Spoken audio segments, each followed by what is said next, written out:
بسم اللہ الرحمن الرحیم۔ السلام علیکم ورحمۃ اللہ وبرکاتہ۔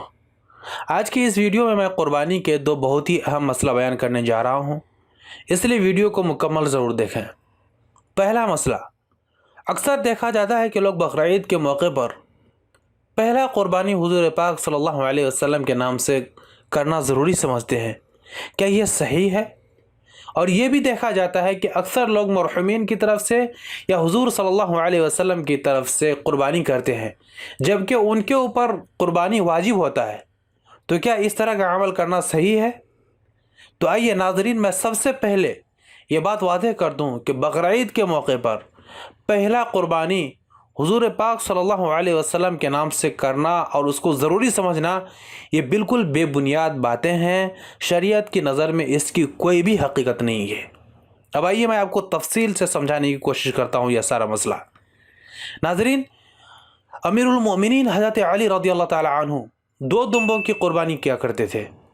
ایک صحابی نے دریافت کیا کہ آپ دو دمبوں کی قربانی کیوں کرتے ہیں؟ تو حضرت علی رضی اللہ نے فرمایا کہ حضور اکرم صلی اللہ علیہ وسلم نے مجھے وصیت کی ہے کہ میں آپ صلی اللہ علیہ وسلم کی جانب سے بھی قربانی کیا کروں، اس لیے میں ایک قربانی حضور صلی اللہ علیہ وسلم کی جانب سے کرتا ہوں۔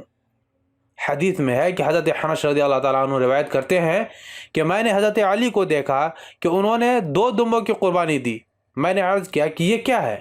حضرت علی رضی اللہ عنہ نے فرمایا، بے شک رسول اللہ صلی اللہ علیہ وسلم نے مجھے وصیت کی ہے کہ میں حضور صلی اللہ علیہ وسلم کی جانب سے قربانی کروں، تو میں اس لیے حضور صلی اللہ علیہ وسلم کی جانب سے بھی قربانی کیا کرتا ہوں۔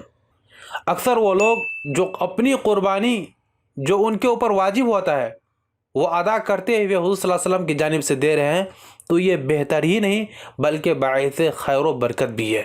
جیسا کہ حضرت علی رضی اللہ تعالیٰ عنہ کا عمل تھا کہ دو قربانی کیا کرتے تھے، ایک اپنی جانب سے جو کہ ان کے اوپر واجب تھا، اور ایک اللہ کے رسول صلی اللہ علیہ وسلم کی جانب سے۔ رسول اللہ صلی اللہ علیہ وسلم نے بھی اپنی تمام امت کی جانب سے قربانی کی تھی۔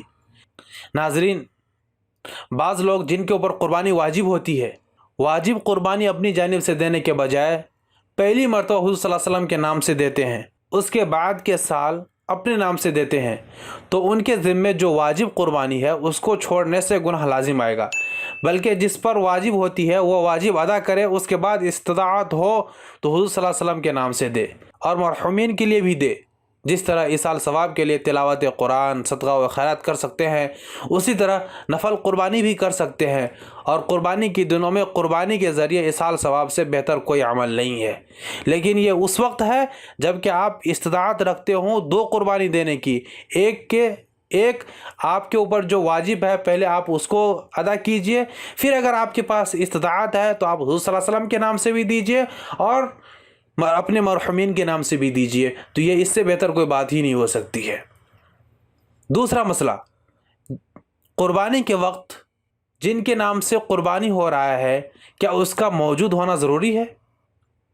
تو ناظرین، اس بات کو اچھی طرح سے سمجھ لیجئے، جن کے نام سے قربانی ہے اس کا خود سے ذبح کرنا افضل اور بہتر عمل ہے، اور اگر وہ ذبح کرنا بہتر انداز میں نہیں جانتا تو دوسرا ذبح کر سکتا ہے، لیکن صاحب قربانی یعنی جن کے نام سے قربانی ہے اس کو بوقت قربانی موجود رہنا یہ کوئی ضروری عمل نہیں ہے، لیکن بہتر یہ ہے کہ وہ قربانی کے وقت خود سے موجود ہوں، تو یہ زیادہ بہتر عمل ہے، کیونکہ نبی اکرم صلی اللہ علیہ وسلم نے حضرت فاطمہ رضی اللہ تعالی عنہ کے قربانی کے جانور کو ذبح کرتے وقت حضرت فاطمہ رضی اللہ تعالی عنہ سے فرمایا، تم اپنی قربانی کے وقت موجود رہو، کیونکہ اس کا پہلا قطرہ خون زمین پر گرنے سے پہلے تمہاری مغفرت ہو جاتی ہے۔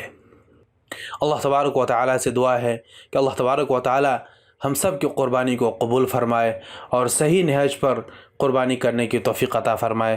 آج کے لیے اتنا ہی، ملتے ہیں پھر کسی نئی ویڈیو کے ساتھ، تب تک اپنا بہت سارا خیال رکھیے گا۔ السلام علیکم ورحمۃ اللہ وبرکاتہ۔